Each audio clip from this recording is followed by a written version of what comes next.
Hello, ladies and gentlemen. Welcome to another episode of the Father Talks podcast. I am your host, Mike D. I am here with Miss Amanda Dames, also known as the Kink Consultant.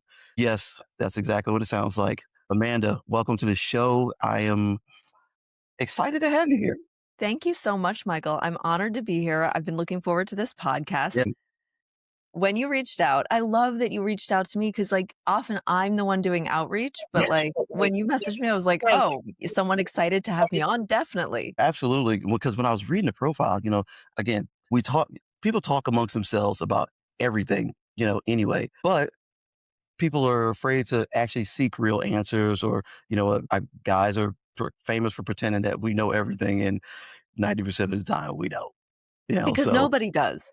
yeah, so I just want to, hey, let's be real, let's be honest, so uh first, tell us a little bit about yourself. How'd you get into this? Oh, great question. So I was born kinky from a very Okay. young age. I knew I had different interests. I Okay. don't want to overload you early on, but I'm going to tell Oh, you it's okay. something. There's a difference between a kink and a fetish. Fetish has a Okay. bad name attached to it because every time you hear something bad, it was like a fetish someone had. But a fetish simply means that it's a need to have in order to achieve orgasm. And then a kink is sort of like a fun to have. You use it to spice it up. Okay. I've never had an orgasm without thinking about being punished, like spanked, put in the corner. Right. That's my fetish. So from the age of 5, I was awkwardly, weirdly interested in spanking. I didn't wanna get spanked, but I was like, Yeah. if I found out a friend was getting spanked, I was like, "Oh my god, what is this?" Like, I'm excited by this. And so from the age of 5, I've known I was weird or felt weird. Different. And then through my whole, like, teenage life, I felt even more different because everyone else was into boys and they were exploring things, and I was like, I didn't fully understand myself. Yeah. All of that to say, that's where I got started. I had to learn to accept myself before I could even, like, partner with someone and connect, and I Right. wanted to help other people go down that journey. I wanted to help them learn in, like, a couple of sessions what it took me, like, 20 years to learn. Right. Okay. Well, listen, we're gonna get educated today, people. So, all right. So let's jump right into the deep end of the pool. Fuck it. Okay. Mm. So explain to us a little more what a kink is. A kink is basically anything that societal norm says is not normal, truly. Whatever is culturally not what's considered the norm, that's kinky. So, it could Hmm. be anything. For example, I love to use this example, blowjobs used to be kinky. There was a Right. time where that was like, "Oh, that's kinky." Putting it in your mouth? How normal is that? Now it's expected. That's the precursor to sex for teenagers. It's like, "Well, she Right. gave me a blowjob," you know? It's a fact. Every man's favorite thing, blowjobs. I can tell you though, when I was in high school, blowjobs, people were using blowjobs as a way to not have sex because I'm not ready just yet. So oral was kind of the thing where people we did that to, hey, all right, so this way I can still say I'm a virgin, or I'm saving myself for marriage. Very true. I'm So, reminded of the fact, though, that it was always like men getting blowjobs in high school and never like men going down on their girlfriends. That is my memory of high school. It was very one-sided. yeah, we definitely hung out with different people Okay. because I'm glad yeah, to know that. I'm glad yeah, that was just my Irish upbringing and yeah, the Irish kids. yes, yeah, because I can tell you the group of people I hung out with, yeah, there was a lot of all of that going on. Okay. Oh, we are Uh, going we went deep fast. Yeah. that's all right. That's okay. People, I mean, listen, this is not an episode for kids. So, if you're one of those people who get offended easy, this is probably not the episode for you. Yeah, So, because we're gonna be talking about my time as a dominatrix as well. So, yes. like, we didn't even get Okay. into that yet. Yeah. Yeah, yeah, and that question is coming. So, um, all right, first question. You grew up, you said, in a very traditional environment in Ireland. Mhm. Okay. So when did you realize, you didn't quite fit the mold? You said earlier you started feeling Oh. different, I was in born Oh, so sorry. I was born here in yeah. the States, but I moved to Ireland when I was 11, so Okay. it already took me from a slightly awkward situation to more awkward. Like, I already felt like a weirdo, and then to be the foreign kid, even though it was just American, Yeah. I my whole high school life, I felt different, but I was really kinda lucky. When I was 13, I was babysitting across the street, and I was Oof. watching, like, in Europe, the naughty channels are actually on cable. Like, it's not like America where you have to have HBO to see a penis. You see it on everything. So I was babysitting and I was watching not the naughty channels, just the late night TV, and there was a documentary type show about a couple who went to see a professional dominatrix. Okay. And watching that show, I was like, "Oh my gosh, they're like me. I'm kinky, and what I'm interested in is sexual." I was 13 before I understood what turned me on or what was sexual, and I think a lot of people figure it out sooner. They at least understand themselves. Right. So, at 13, I both had the realization of like, "Okay, there's a name for what I am. This is what I am. It's sort of normal." And when Okay. I'm 18, I can go to a dominatrix and get it for myself. But like, Woo! it took me a while to realize, no, Amanda, you can also get that in your relationship with a boyfriend Y before needing to go that route. okay. So were you kinda like, I don't know, you ever feel, like, ashamed of your, your awkwardness or your curiosity? Oh my gosh, every day I felt like such a weirdo because all of my friends were talking about, like, how they wanted to have like, they'd wanna have sex with a guy or they were enjoying it, and I was just like, "What am I missing? Why am I only worried about getting spanked by a boy? Yeah. Why do I not operate like everyone else?" So I felt like such an outsider from a Mm. really young age. Well, it's only recently, I think, honestly, since starting my Instagram page where I talk about this so openly that I don't feel like an outsider at all. Yeah. So, yeah, Well, I looked at your Instagram page. So I listened to all the people chiming in, and talking about the different kinks, and some people were talking about, that hey, this is a trust thing. There was a young lady, I think she was talking about some BDSM stuff, and I'm like, okay, you know what? This is not gonna lie, this is a space for me. I want to learn everything now. I So know it's fun because it's a little spice yeah, to something that's already fun. You just add a little spice in, and it also opens up communication. okay, Yeah, so so you get to talk more about things that turn you on, and that gets sexy in itself, but right, it took me a long time to figure that out. I had to go through really awkward years in my 20s having to explain to men like, "Okay, the only way I'm actually gonna come is if you talk about spanking me or right. punishing me in some way." See, and that's crazy because It is I crazy. because I have a lot of female friends. They read like these really sexually, charged novels and all that stuff. But you you read all these books, but too afraid to do any of the stuff that you're reading about.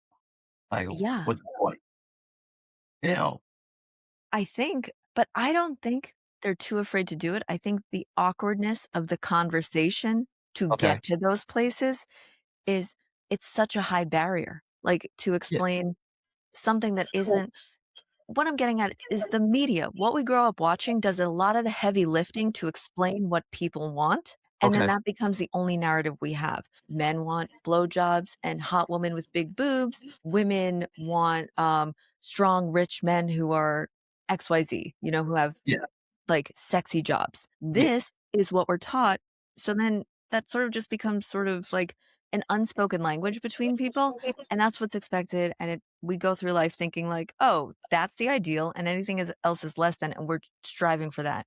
No one ever realizes, no, your ideal is your personal ideal, and everyone has to communicate what their personal ideal is. Ah, So, we read these novels and we think like, "Oh, that's fantasy," when really it's like, "No, that could be a reality, at least parts of it," you know? right.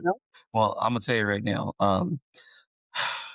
I spent a portion of my life, kinda not saying exactly what I wanna do or this, that, and the third because, people look at you weird like, "Oh, I can't do that," or, talking about bondage or this, that, and Mhm. everybody's like, no, I'm not about to let you tie me up that what?" Okay, I'm like, "Alright, well, hey, w it's like you're scared to express your true nature a lot of times because you don't wanna be rejected. You don't want people to think, like, "Wow, you're fucking crazy. No way. He's not gonna do that." You know?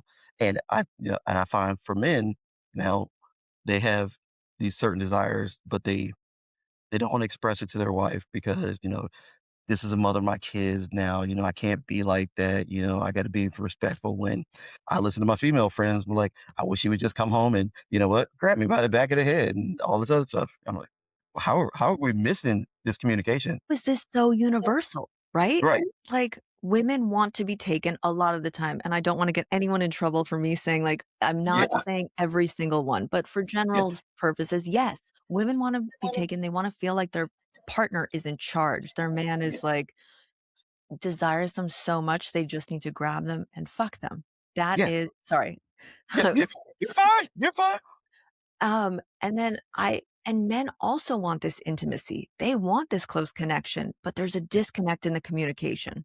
Yes, because a lot of times I understand women work a little different. And I just talked to another guest about this, that men, we express our connection through sex, and a lot of times women they need an emotional connection to get to sex, you Yep. know. So when men are ready to go now, women still need a little bit more to get them in the right place, Yeah. for all those things that you want, or that you want to experiment with. She needs to feel desired, not just on Friday, Monday, Tuesday, Wednesday, and Friday, Thursday and Friday, you know, Yep. and guys just we're still learning that, because like when we first started dating, hey, there was nothing I wouldn't do, to please you, to make you happy, to get us to where I wanted to be at or where we wanted to be at. And now, people have been in relationships for a while, they've gotten complacent and they don't do the same work. I totally understand and agree. It reminds me of like you want to look good on a Saturday night, you probably need to be like going to the gym and eating healthy Monday to Friday to look good on a Saturday night. You There want you to go. have great sex on a Saturday night, you better be treating your partner like they are important to you Monday to Friday, making them There you feel go. seen, adored, desired. Those that's the foreplay a lot of people are looking for. Not just women either. Men want to feel like they're desired and wanted Yeah. too. Yeah. I just, hey, getting a message in the middle of the day that, hey, your significant other wants you. Hey, you better be showered and in bed when I get home. You know, there's not a single man who's not dropping everything to be, hey, I'm here. You're taking pictures and everything. Hey, I'm in the bed waiting for you. I it No. really can be that easy in so many cases, but I Yeah. don't wanna gloss over what you said about rejection earlier, because Okay. that is such a real fear that I really wanna address it. So many of us are afraid of rejection Right. because even on like an evolutionary level, we need to fit in to survive. So the idea of being rejected is not just a simple like, oh, she just didn't want sex or oh, she just didn't want to be tied up. It's like, Yeah. oh, what I want is seen as so different that it's othered and it's like a no. And there's a chance that this person might think it's disgusting. And it's scary to set yourself up for rejection. But I Yes. also think the fear is worse than the reality. Okay. I mean, that's fair. I Yeah. mean, I've, I can't say I've been rejected a whole bunch of times, been a little hesitant maybe, but, for a flat out no. So, It sounds like you can pivot too. Like if it's a no, you're like, "Oh, well, okay, let's do this." That's what I got from your story. You yeah, are a good pivoter. yeah, I have no problem, changing tactics, but, you know, Exactly.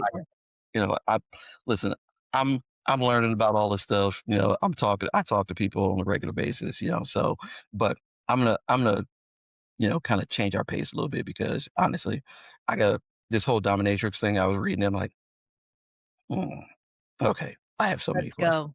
So, tell us how did this come about? So, I was working as a customer service agent at the Wall Street Journal in Okay, Midtown Manhattan. I had just moved back from Ireland like 6 months before, and I could not pay my bills with that job.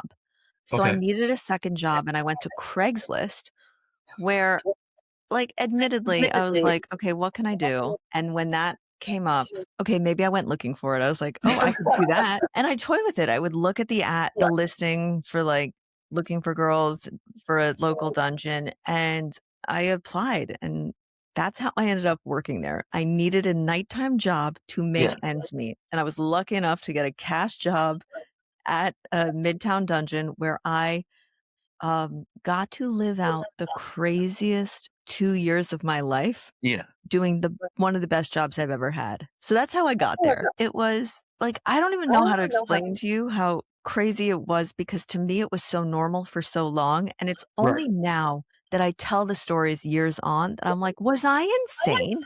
Do you know what I mean? Like, doing that job. But here's you're not well, I was about to say you're not hurting anybody, but maybe in some cases you are. Here's you're living you're living the fantasy, the dream that most people want, but are afraid to admit to. Think that too.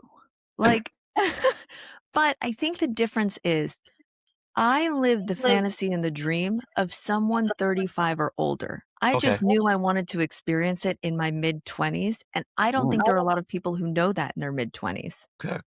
So what do you think that is? I don't know. Also, I just want to point out this was 12, 13 years ago before Okay. OnlyFans. I was a dominatrix when it was still taboo to be a sex worker, even though we weren't having sex with clients. You're just sort of playing with them and Yeah. acting out their fantasy. And now it's a lot more commonplace. So I actually think it's slightly different and maybe people are more exposed to it. But Okay. back in the day, yeah, and I was meeting people in person in the safety of a dungeon. Sorry, hold on. I've lost my train of thought because I'm just thinking, why was I do feel that. I do hear people be like, that was so interesting. But that itself, I think something can be interesting without you ever wanting to put on leather, like thigh-high leather boots and a corset and grab a riding crop and meet a stranger for the first time. It's what I did was basically like the McDonald's version of BDSM. A Holy shit. stranger would come off the street. It was the reason I worked at this dungeon was it was very secure, but you paid. I only made like 33% of what the house made. So like Okay. they made, I think it was like 250 or 275 and I took home $80 an hour. Everything else was me negotiating with the client to in order to make more cash. But my point Yeah. was I was paying for security. So people would come off the street and we'd have regulars, they'd come in a lot, but, like, we didn't know who they were. We had their ID, we had them on file, but, like, they would be like, "I'm looking for a sensual domination session. I want CBT," which stands for cock and ball torture. Okay. So you're dealing with strangers coming off the street, looking for these things, and you have to whip up a scene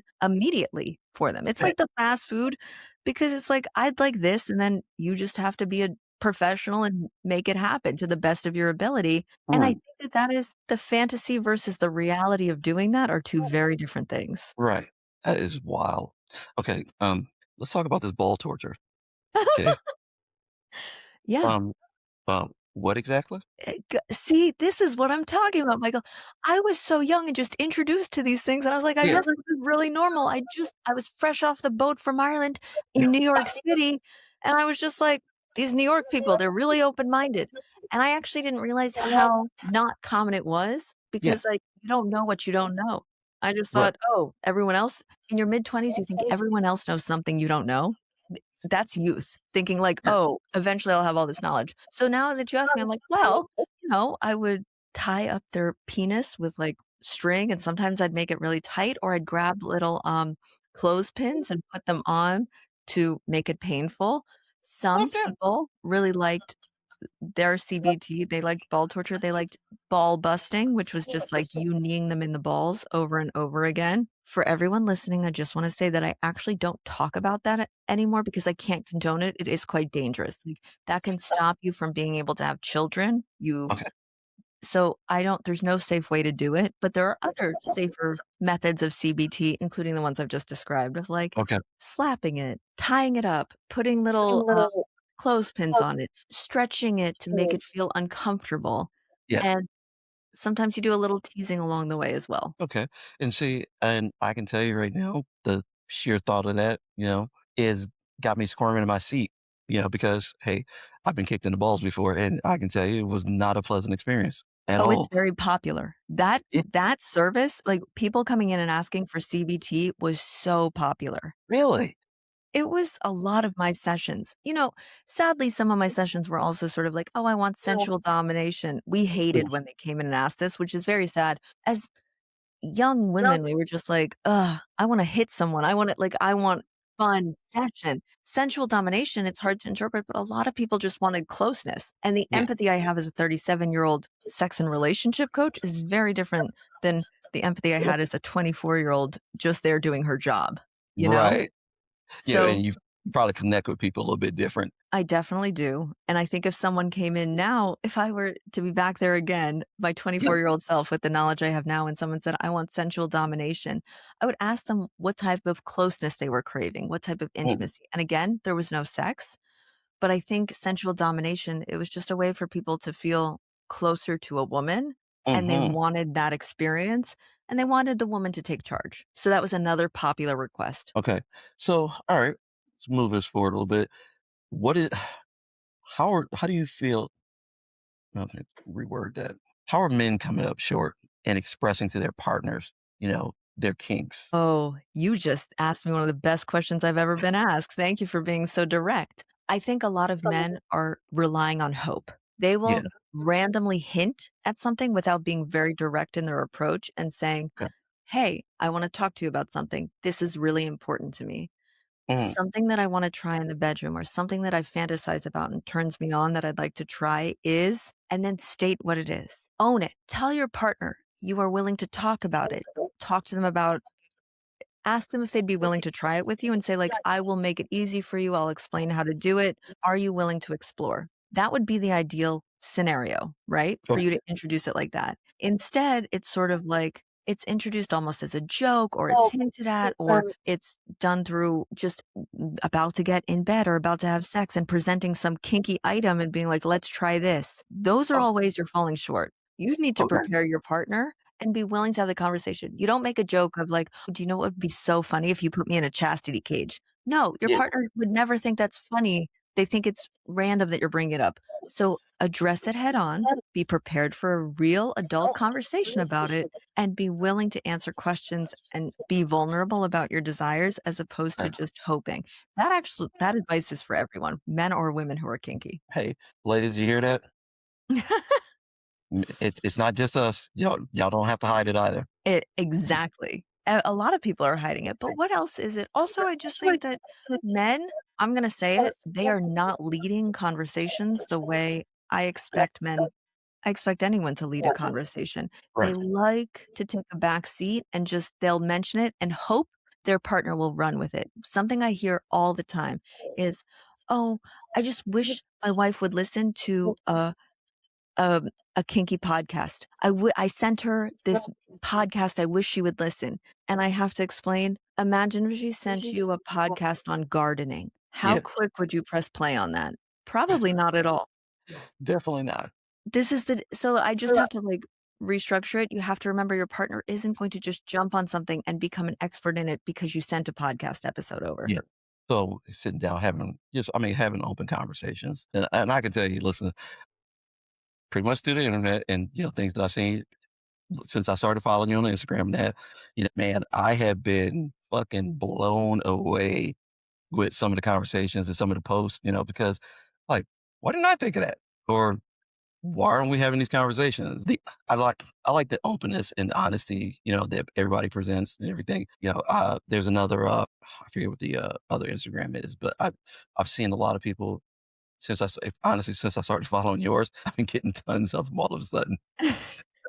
All I of a must sudden, be, like, the gateway person because a yeah, lot of people say that. it must be because all of a sudden I keep getting all these new suggestions and shit. People dressed in leather. I'm like, okay, all Yeah. right, well, just look at it anyway. All right, so all right. Men need to be more open.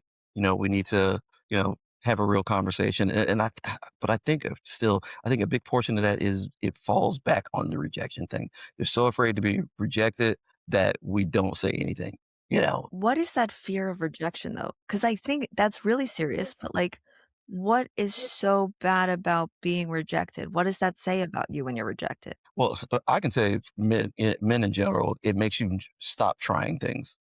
So if you feel like you're going to be rejected, you kind of withdraw. You stop. If you bring up sex or you try to be physical in any way, and obviously not all women, but being rejected, what, all right, that felt like shit. I'm not doing that again. And men already have a hard enough time expressing their emotions and their wants and needs. So now I'm trying to be emotional with you, or I'm trying to express a want and or a need. And if I get rejected once, I'm probably not likely to going to do it again just because. And you know what? It depends on the depth of how badly I'm rejected for something. He's rejected for something. So if if a man suggests to his woman, hey, you know what, let's try a little bondage. I'll let you tie me up. We can tie whatever. And she goes, ew, no, what the fuck is wrong with you? You know, I That can guarantee that is never going to come up again. 100%, because I think, like, I'm not a like, totally dense. When I get rejected from having Yeah, sex, I feel like shit, and I'm like, "Ooh, I don't wanna make someone feel like this." The rejection is on both sides. So much worse when you already feel like a freak coming into yeah, it, yeah, and that okay, is the experience I've had. okay. I can tell you right now, Amanda, I don't know any women who can say they've gotten rejected for sex. Oh I my don't think I'm god. a single one. Oh, come on. I Have you I never been I have someone come never on to you and you've been tired? no. No. You I've never been that tired. have your partners are they regular initiators? Off and on. Off and on Okay, throughout. because sometimes I wonder, am I just like, I'll initiate. Yeah, So, like, it's like, "Hey, are you up for it right now?" It's like, "Oh, not now." To me, that's rejection. yeah. Oh, Yeah. no. Listen, it could be spur of the moment in the parking lot, just, "Let's go." Oh my god. Okay, wait. I literally Michael, you're making me self-conscious. I'm like, "Am I the only woman who's ever been rejected?" I'm teasing because Yeah. there's no way I was. I also just think I have a high drive. Yeah, I was about to say, maybe in your case, you just have a high drive and, some people are probably just tired, worn out, dry drained, dehydrated, you know, All of something those, along yeah. all the above, Yeah. but yeah, I have oh my god, no, I don't think I've ever said no to sex. Not ever. Shit, I just had surgery. I had back surgery years ago, and that day when I got home, I'm like, "Hey, how about a quickie?" And in no way should I have been having sex. So, Absolutely not. Oh my gosh. yeah, no. Yeah, I don't know a whole lot of guys who say no, especially if it's something new or out of the ordinary. Most Yeah. most of the guys I know are jumping off the deep end, like, "Hell yes, let's go." Yeah. So, Maybe it's only been one long-term relationship where I've yeah, been rejected, and maybe that's why we are no longer together. maybe. Yeah. So, alright, so let me ask you a question then. What's the difference between healthy power and unhealthy control? Consent would be number 1.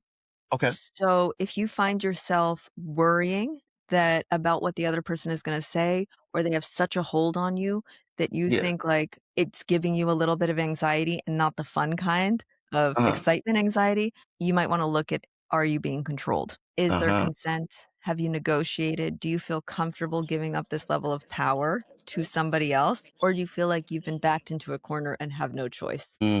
Okay. So, ooh, wow. That's a lot to unpack there. Alright, so if I was okay, I'm in a relationship, I wanna experience or I wanna, let's say, venture off into a little more, BDSM. Okay. Yeah. How do we start this conversation? Because let's say my significant other is definitely let's say she's less experienced than I am, and Yeah. I want to venture off into something a little more, exciting for me. How does that conversation go? I have this like three-step method I recommend people go about it.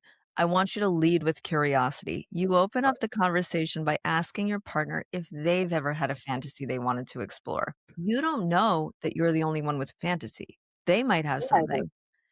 And then I want if they answer and they're sharing, please listen attentively. Don't just wait to take your turn. Like this is possibly a surprise because you thought you were the one about to reveal and they're revealing.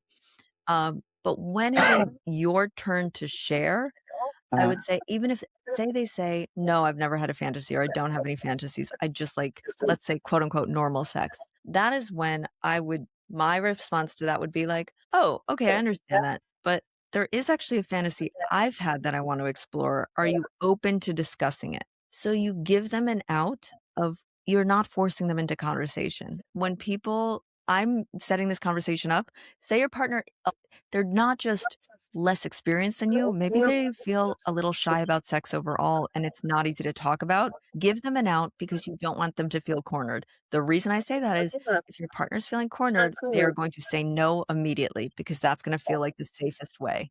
Gotcha. Yeah. Mm, So you share it and you say, I also think before you go into that conversation, be real with yourself of how important this is. A lot of yeah. people will say no because they think it's just some silly suggestion. Like, do you want to go to the movies tonight? No. But if you approach it like, well, actually, this is something important to me that I'm really curious about and I want to try with you, then you're Mhm, telling your partner, this isn't a normal request. This is like there's weight behind it because it's important to me. And you're mhm, giving your partner all the details.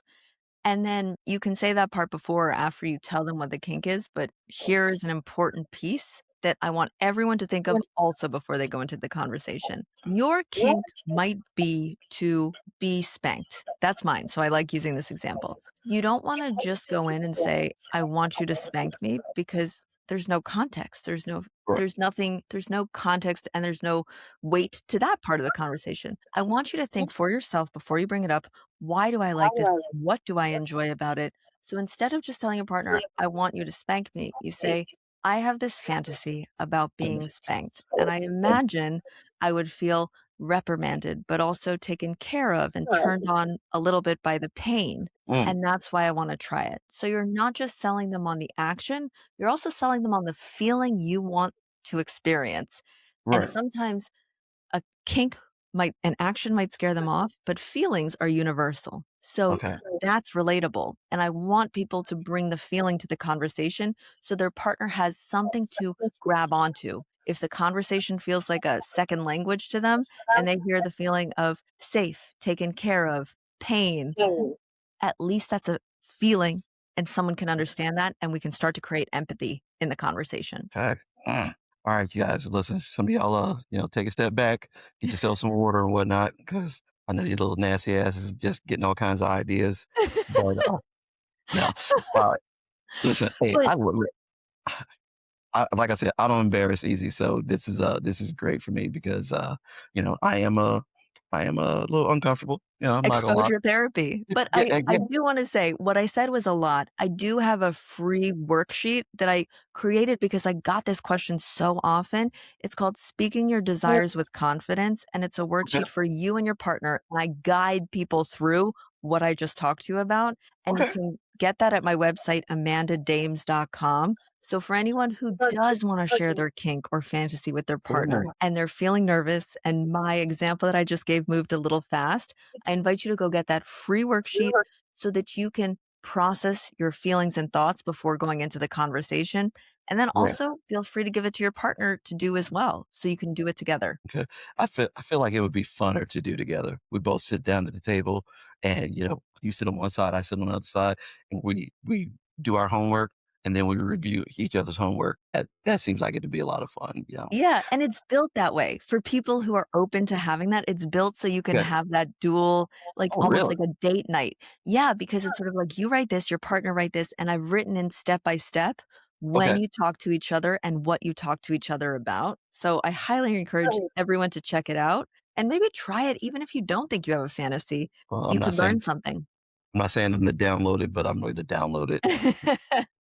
It's free. It'd be silly not to. Right. Oh my God. Listen, I have so many things bouncing around in my head right now. My ADD is just like going through the roof. Like, ask this, ask this. There's 30 people in there having a conversation right now. So, all right, again, you know what? So let's talk some more about your experience because again, we need to know. You know, I guess so you started off as a dominatrix. You did that for 2 years, right? Mhm. And what are we doing now? So now my work now. Yes, with the Kink Consultant. So I quit being a dominatrix because my corporate America job started to take off and I was doing much Okay. better in it. And I did that Okay. full time, but I missed the work, Okay.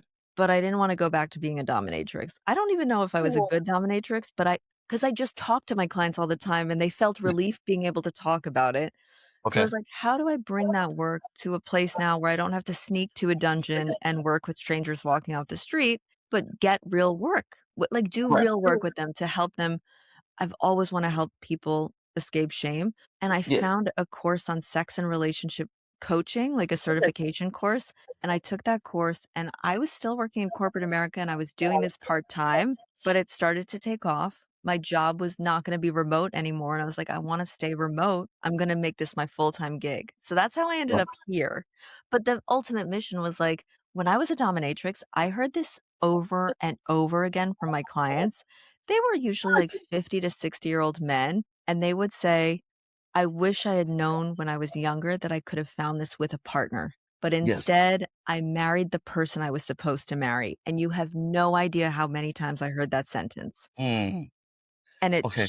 it changed me because it made me think like, "Okay, I don't wanna be 50 and still ashamed of this and still hiding it. I wanna Right. find it." Yeah, see, now I know a lot of people who have been in long-term relationships, and there is and listen, this is for some people, this has led to infidelity because they have been either rejected so often or their spouse, is maybe a good person, but sexually, they are different people. Yeah. They started off okay, you know, but one person in the relationship has hid that other side of them because one, hey, thought I was gonna be rejected. Maybe her, she didn't want him to think that she was what's the word I'm looking for without being slutty, I guess. Yeah. I'm you know, Absolutely, yeah. and because I know, some men, get insecure when they got a woman who wants to try all these new things. They're like, oh, where'd you get that from? Are you fucking around on me? This, that, and Or and who else did you try that with? Why are you bringing it to me? That's a yeah, big one. yeah. And so I just I want to see us be more open.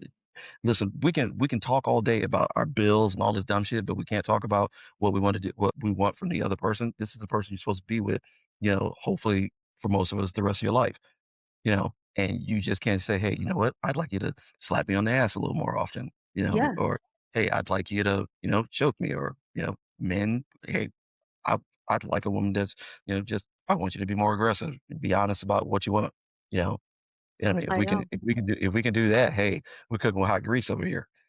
So, But, I it's not surprising that so many couples are in this position because no yeah, one ever says, "Well, make sure you have a good sex life before you're married," because you're taught the opposite. You're taught, yeah, "Don't have sex until you're married," even though no one believes it. It's the Santa Claus of our lives. It's like, you yeah, wait until marriage to have sex, and while that is probably true for 0.5% of people in the United States, yeah, most people have sex before, so why are we not putting importance on that and saying, "Have a good sex life, right, optimize for that," in addition to compatible values, um, same goals, like, yeah, good intimacy together, that's important. yeah, and I think we've as a society, we've put so many locks and chains on all these things, and while we're secretly trying to hide it, everybody's doing it or everybody's curious about it. Yes. Like the US is probably the most, sit with your legs closed, society I've ever seen because I've talked to people from other countries where, sexuality is expressed openly. You Mhm. know, I've got a friend from Spain, you know, hey, the stuff that, we're ashamed of is just Tuesday there. I mean, you should go to Berlin in Germany. Like, they are to the extreme opposite. Yeah, it Really? is so different here. I mean, some of the I think it's like Sweden or some of the Nordic countries, their sex ed includes sexual education about pleasure and prioritizing pleasure. So it's Really? not just don't get pregnant, don't get an STI. It's also like, here's how to enjoy sex. And I think that they're probably going to have healthier sexual relationships because Right. they're learning that at a young age. Yeah. And seeing we're constantly shaming people for, hey, you pulled over on the side of the road and, had sex in your car. You know, we're shaming people for the simplest things. But then all the people who are doing the shaming are the ones who are, you know, your voyeurs, they're into your BDSM, they're into all of this stuff while simultaneously shaming other people. Yeah, because they're acting like they're not having sex, and they definitely Yeah, are. yeah, It's a virtuous thing, and something I'm always reminded of, like, that I frequently forget until, I don't know, Thanksgiving. We were founded by puritanical people who were kicked out of England. Our country is yeah, built on a foundation of religious fanatics who were extremely strict and very yeah. rigid about things, and I think that just worked its way through into the fabric of our society, and we still see it today because even though individuals might not judge people, societally, it's unacceptable to be open sexually and to do all of these things. So we have a lot of work to do to counteract the puritanical nature of America. But I don't even know how, like, I don't do politics, but in this day and age, you've got people wanting women, back in the house, barefoot and pregnant for the most part. No, I'm sorry. I'm not interested. Do not want any part of that. You know, I love, the openness of being able to have a conversation about sex. Text me during the day and tell me, hey, I really need you to do whatever that thing you did with your tongue last night again, because that was awesome. Let's be open and honest with each other. Yeah. If, hey, I don't know. If whatever it is, I'm pretty much an open book. I'm up for most things. And I think a lot of people are, but they just they don't want to be the one to initiate it. You know, And that's because of a fear of vulnerability. It yeah, is rejection, but being vulnerable is also seen as weak. So if you yeah, are showing that this is something you need or want, you're setting yourself up for that rejection, and being rejected makes you feel weak. So I think we have a discomfort with vulnerability because you have to be strong, you have to be a leader, you have to be in charge. And I think a lot of American men have that right now. And it actually, sorry, I'm having this epiphany as we talk. I'm like, the worst.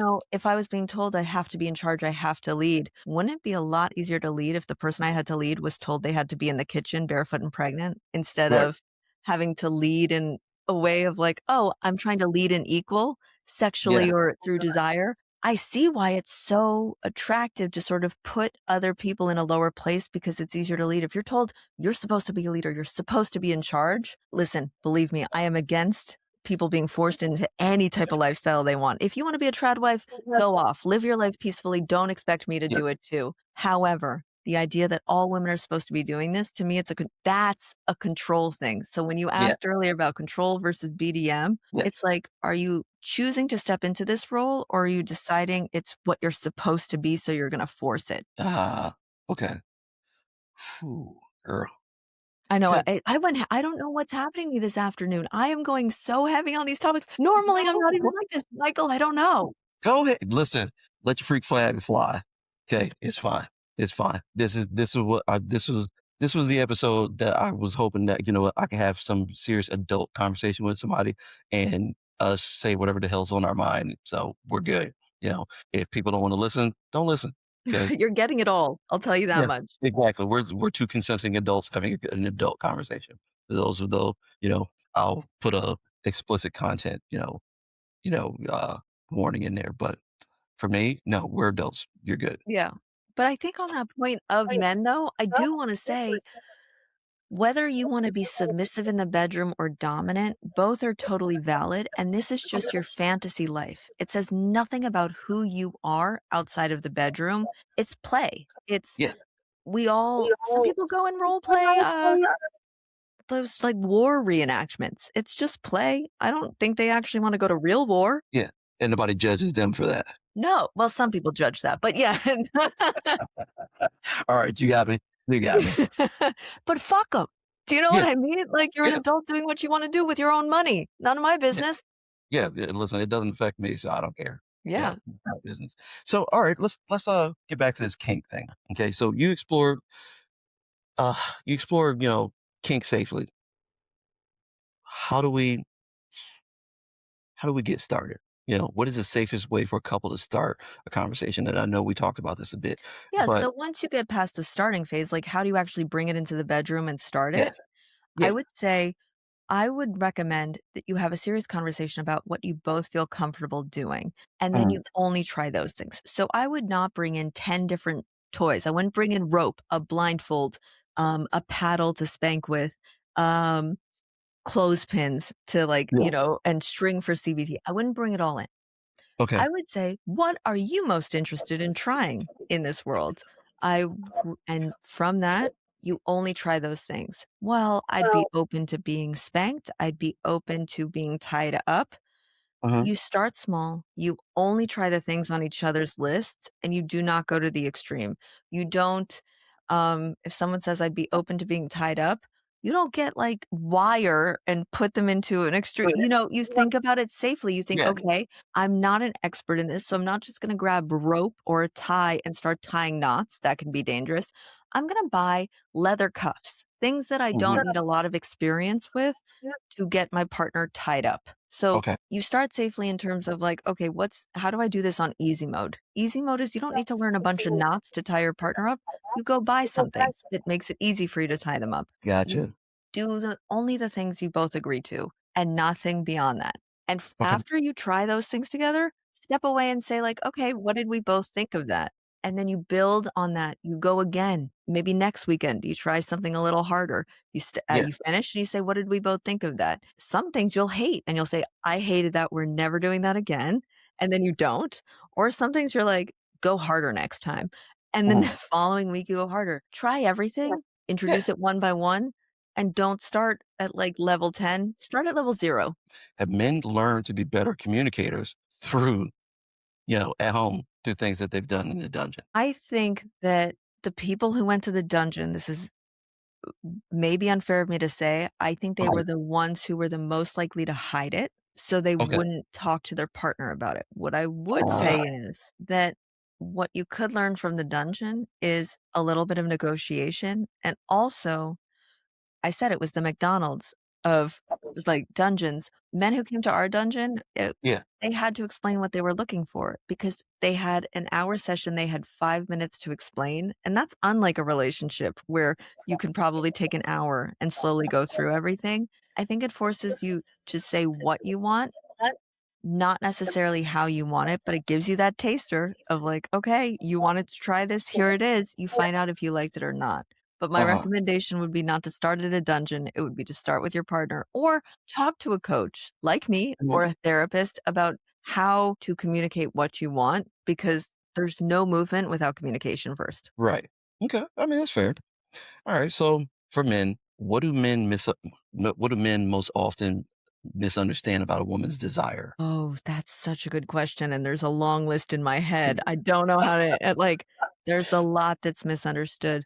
I think some men think the bare minimum is enough, and I'm not talking bare minimum like, "Oh, I put on a condom and I'm hard, come get me." I mean, Yeah. they think that saying "you're beautiful" once or implying that we should have sex is enough, and I don't Mhm. think they understand a couple of things. Oftentimes, your partner wants to feel seen. So it's not Mhm. enough to be like, "You're sexy." You need to say like, "I love the way you tied your hair up. I love the way you look in that outfit." Make sure they feel seen. So that's on Right. desire. In terms of sex, something I'm noticing a lot lately is Mhm. especially with my clients, is they don't understand what is important to their partner in terms of sex. And I'm not talking about what feels good sexually. I mean, literally, like, does your partner feel safe? Is their mind at ease? Actually, this is the Right. answer. We talk a lot about mental load, the mental load of moms, women, wives. Right. What that really means is your partner tends to be an overthinker. I am not one of those women who overthinks. I chronically underthink. So that's probably why I'm always like ready to go. But I for a lot of partners, I have one of my favorite side story, one of my favorite testimonials I ever got was a ex-client wrote me a letter and he's like, "It turns out my wife does actually like having sex. She just has other things on her priority list, but if I can make sure the garbage is taken out and the dishes are done and the house is clean and I help her do those things, she does want sex, and guess what? She is submissive in the Yeah. bedroom." So, like, Uh-huh. I think what people don't they underestimate the mental load of their partner and how much that is stopping their partner from actually being able to relax into receiving pleasure Mhm. and have sex. So, I don't have some hidden agenda. Help your partner out. Start to notice what's important to your partner and then Right. start doing those things, taking them off their plate so that your partner starts to create room in their brain for being like, "Wait, maybe I'm horny. Maybe I Yeah. need to have sex. Let me grab my partner for that." So letting cut more like letting women get into their feminine energy. Yes, and let them do that by allowing them to relax. Yeah. Allow them to relax into and I always say it, receiving pleasure, because I think Mhm. what's happening is, of course, we want strong orgasms. You can't find a woman you talk about how you won't find a man who says, "Oh, no to sex." If you told a woman, "I can guarantee you an orgasm that you don't have to worry about," I think a lot of women would say yes, if it was the one they wanted to have. Yeah. The Okay. problem is they're not guaranteed the one they wanna have. Yes. And women have several types of different orgasms. Okay. I just learned that too. I'm Yeah. like, Christ, listen, you guys are fucking complicated. We But are, and I'm not putting it all on the men, by the way. oh no, no, facts, facts. Yeah, I want women to be able to know how to ask for what they want, and I advocate for that a lot, especially in my sessions, but I do think men are so easy and they're just, like, ready to go, and they could you said it yourself, they will drop anything to have sex. The goddamn house could be on fire. They're Yeah. like, you know what? Well, now we might as well get this Yeah. quick in. Yeah. Women, in my experience, don't have that. They do Yeah, need everything to be or something where they're striving for protection or their perfection, but they also right. wanna feel safe and something that makes that's at the crux of it. Women wanna feel safe. What makes them feel safe is knowing everything in the house is done. So if you Yes. can make your partner feel safe and maybe what makes them feel safe is actually being like, "Don't worry about anything tonight. I've got it. You go relax. I'll meet you in the bedroom in an hour." Yeah. Okay. I mean, that's fair. Say I'm the resident chef in the house, so I don't I don't want anybody to cook for me or be constantly waiting on me hand and foot. I want the meet me, in the middle. Hey, I had a shitty day. I had a shitty day. Let's go sit in the tub, have a bottle or two of wine and work our day out. Now, that's it. You That's beautiful connection. That Yeah. is intimacy in itself, by the way, to be Yeah. able to share that you both had a tough day and Yeah. that you just need some, like, pampering time. Yeah. And listen, I can tell you right now, as a man, I am I'm not one of those guys who wants to go get his nails done and, manicures and pedicures and shit. I am not the guy, for you to say, "Hey, let's go get our nails done." Fuck no. That's not Okay. happening. Yeah. Fair. Yeah. No. If you wanna go shopping, not a problem. I'm not holding your fucking purse. I will carry everything that you buy. I will carry all that shit. I'm just not carrying your purse. That's I'm really I'm fair. still old school. I won't even go in a woman's purse, you know? And there could be a life-saving EpiPen in there. I'll kick that purse over before I go in it, you know? Amen. Do not go into a woman's purse. That's still Yeah, the thing. But I don't even blame you because I wear jeans so that I can yeah, put everything and have a thin wallet and a phone, and I'm minimalist. I don't wanna carry yeah. a purse either, so I don't blame you for not wanting to carry the Yeah. purse. I don't I wanna mean, carry the purse. we just, shit. Listen, Amanda, we're gonna have to do this again because, we're How getting did yeah, yeah, I know. time just flew by? I just saw the clock. Oh my gosh. Michael, Yeah, yeah. listen. What's your do you have any final questions burning? Oh my god, I have about 37. Um, alright, we'll do this. Alright, so for the man listening who is curious but scared to bring this up to his wife or partner, what is the first honest sentence he should say? Before that, I want him to realize he shouldn't be ashamed because if he goes into that conversation feeling embarrassed or scared, he's going to bring that energy and he's going to sound creepy in the Right. conversation. So I want everyone, if you have something that you want to bring up to your partner, take a breath, realize, listen to my stories and know you are not alone. You're not a freak. There's just not many people talking out loud about it. Accept yourself and then go into the conversation. And when you go into the conversation, I can't state this enough. Tell your partner there's something that's important to you that you're interested in trying and you want them to have an open mind. Are you open to discussing it? And be prepared with your points. Don't go in and be like, well, I want you to put a chastity cage on me, which is going to be something we talk about in our next episode, Michael. What a Yeah, we're chastity cage is. we're definitely gonna talk about that because I meant to ask you. Actually, you know what? Fuck it. What is a chastity cage? We Okay. can we can end it on the chastity cage. I love it. It's going to be the perfect setup for when we do part two. A chastity Okay. cage is a metal cage that you put over a flaccid penis, like, a Okay. not hard penis, and it stops you from getting hard because it's a cage around your cock, Yeah. and you can't get hard because it's metal, and Yeah. you can pee through it and stuff like that.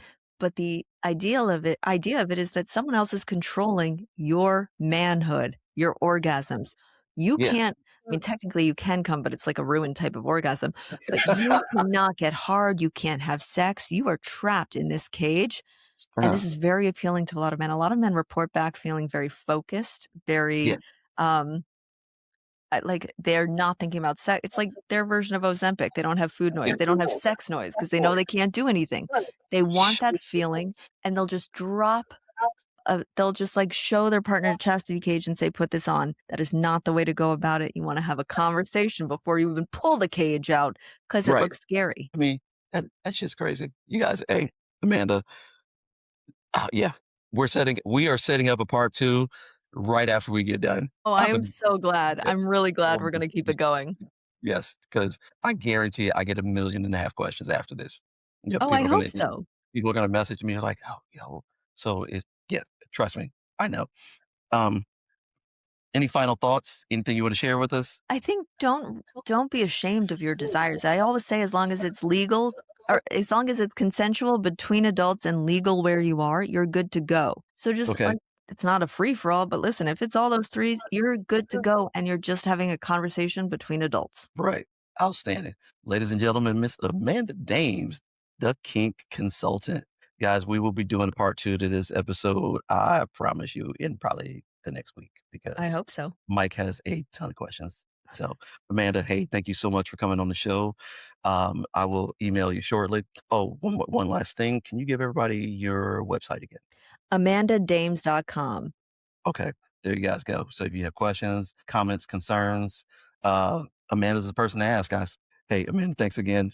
We'll see you soon. Talk soon. All right. Bye bye.